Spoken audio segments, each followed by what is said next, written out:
Chapter 10 The Battle of the Bears.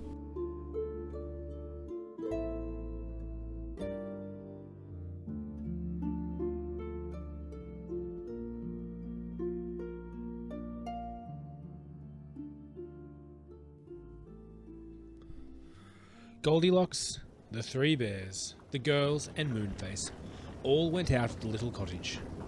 How strange it seemed to see roses blooming over the walls when ice and snow lay all around.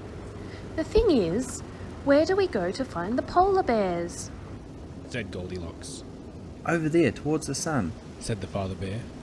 Bessie and Fanny were surprised to see both the moon and the sun shining in the sky. They followed the father bear, slipping and sliding and holding on to one another. It was very cold, and their noses and toes felt as if they were freezing. Suddenly they saw the little snow house that Joe had built for the magic snowman. Look, we'd better make for that, said the father bear. But before he got there, a big white figure squeezed itself out of the snow house and saw them. It was the magical snowman. As soon as he saw the three bears and the others, he began to shout loudly in a windy, snowy voice. Enemies! Enemies! Ye bears, come and send off the enemies! We're not enemies! Yelled Moonface, and Goldilocks ran forward to show the snowman that she was a little girl. But Moonface pulled her back. He didn't trust the old snowman. The snowman bent his big fat body down and picked up great handfuls of snow. He threw one at Goldilocks. She ducked down and it passed over her and hit the baby bear. Ouch! She said, and sat down in a hurry. Then everything happened at once. A crowd of white polar bears hurried out of their underground home to the help of the snowman, and soon the air was full of flying snowballs. The snow was hard, and it hurt when they hit anyone. It wasn't a bit of good the girls shouting that they were friends, not enemies. Nobody heard them, and as soon there was a fierce battle going on. Oh dear, Gasped Bessie, trying her best to throw straight. this is dreadful. We shall never rescue Joe by behaving like this. But there really didn't seem like anything else to be done. After all, if people are fighting you, you can't do much but defend yourself, and the three bears and the girls and Moonface felt very angry at having hard snowballs thrown at them. The snowballs burst as they hit, and soon there was a great noise of angry "Rumph" from the white bears, and ouches from the teddy bears, and yells from the children, and screeches from Moonface, who acted as if he were mad, hopping about and yelling and kicking up the snow as well as throwing it. His big fat face was a fine target for snowballs, and he was hit more than anybody else.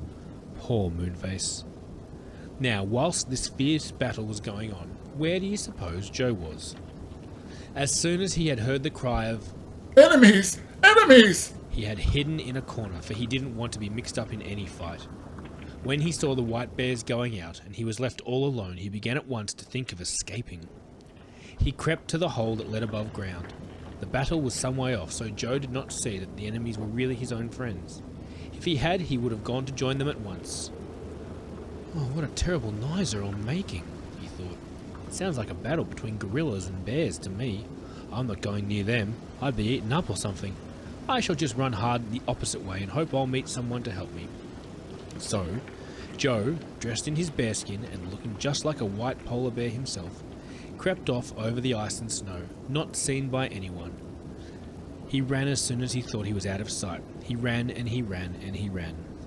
But he met nobody. Not a soul was to be seen. Only a lonely seal lay on the shelf of ice, but even he dived below as soon as he saw Joe. And then Joe stopped in the greatest astonishment and stared as if his eyes would fall out of his head. He had come to the cottage of the three bears, standing all alone in the middle of the ice and snow, and of course its roses were still blooming around it, scenting all the air. I must be dreaming, said Joe. I simply must be dreaming. A cottage with roses, here in the middle of the snow? Well, I shall go and see who lives there. Perhaps they would give me something to eat and let me rest, for I am very hungry and tired. He knocked at the door. There was no answer. He opened the door and went in. How he stared! There was no one to be seen at all, but on the table stood 3 bowls of steaming porridge, one big, one middle-sized and one small. It was rather dark, so Joe lighted a big candle on the table. Then he sank down into the biggest chair, but it was far too big, and he got up again.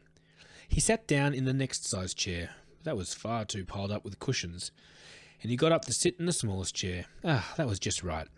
And Joe settled down comfortably, but alas, his weight was too much for it, and the chair broke to bits beneath him.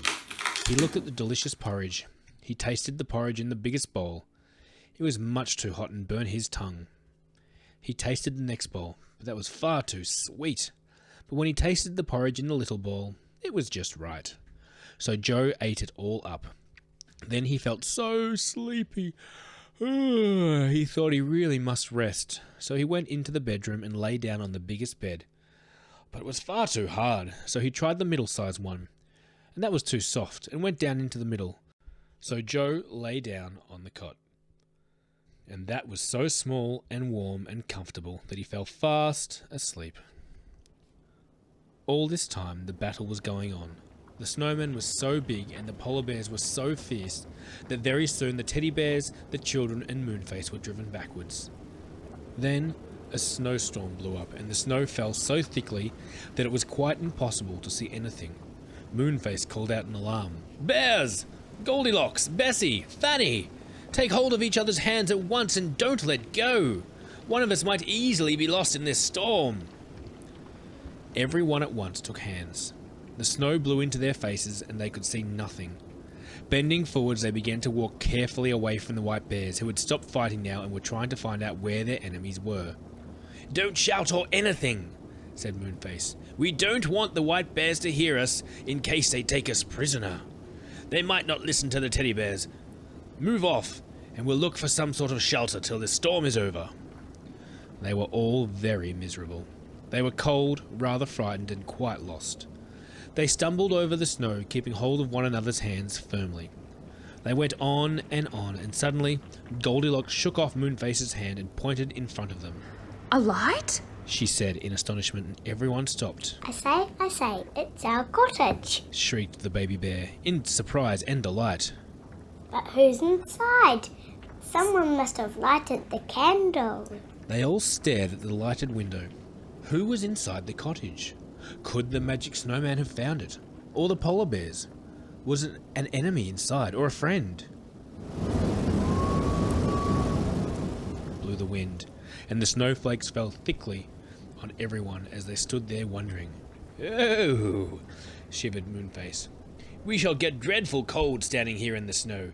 Let's go in and find out who's there." So the father bear opened the door, and one by one they all trooped in, looking round the empty room, half afraid.